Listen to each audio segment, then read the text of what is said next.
Welcome to the Reparenting Daily podcast. In this podcast, we'll dive deep into reparenting, exploring tools and resources to help us through our journey. The podcast is divided into 3 sections. First is a reading. Second is a discussion of the reading followed by a journal prompt. And the last section is a peaceful meditation for closing.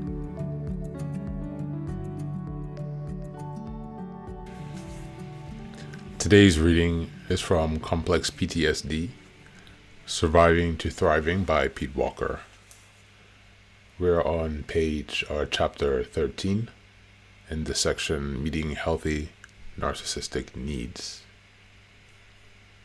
All this being said, extensive dialecticality is often appropriate in the early stages of therapy.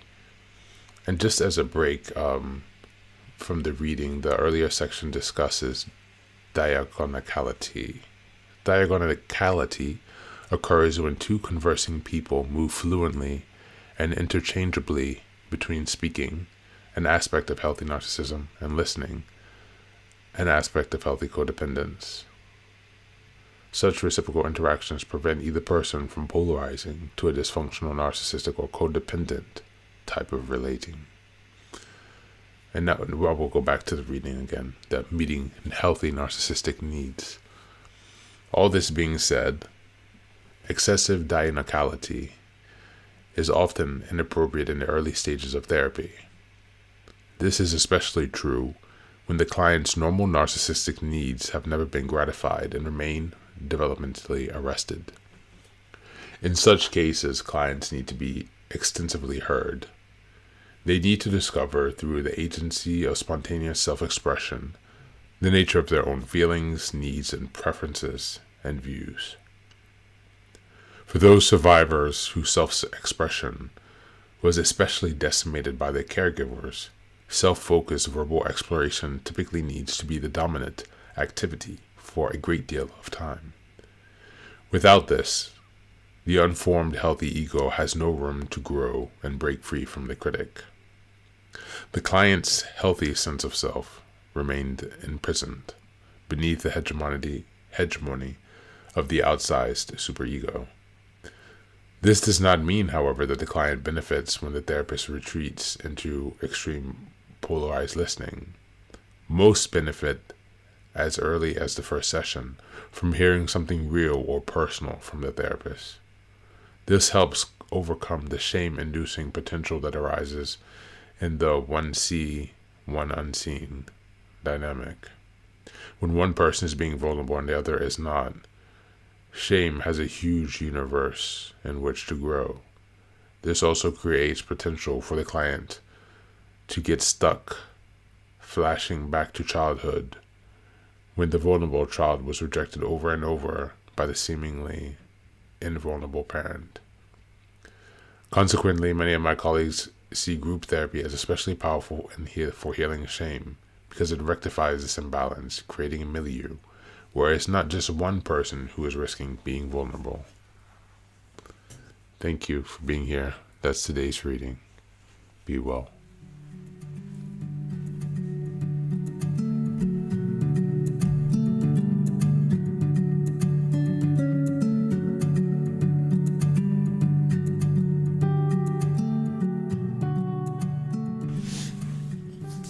Welcome back.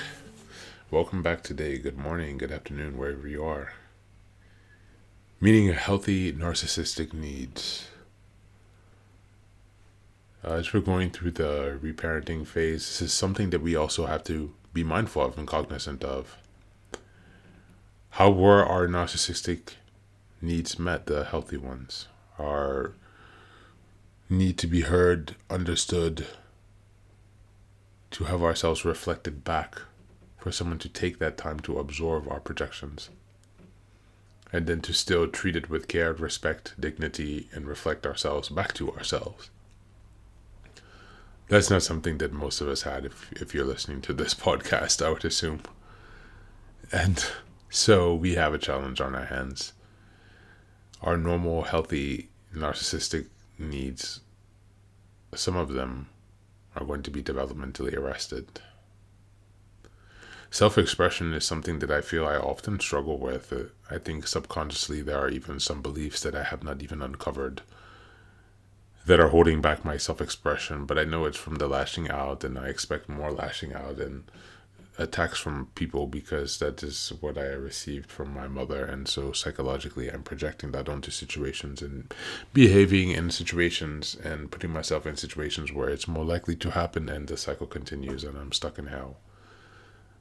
Maybe you have something similar. So for today, let's reflect on what healthy narcissistic needs you have that need to be gratified, and how you can go about getting them met. We are reparenting after all, so be well and be strong on this journey.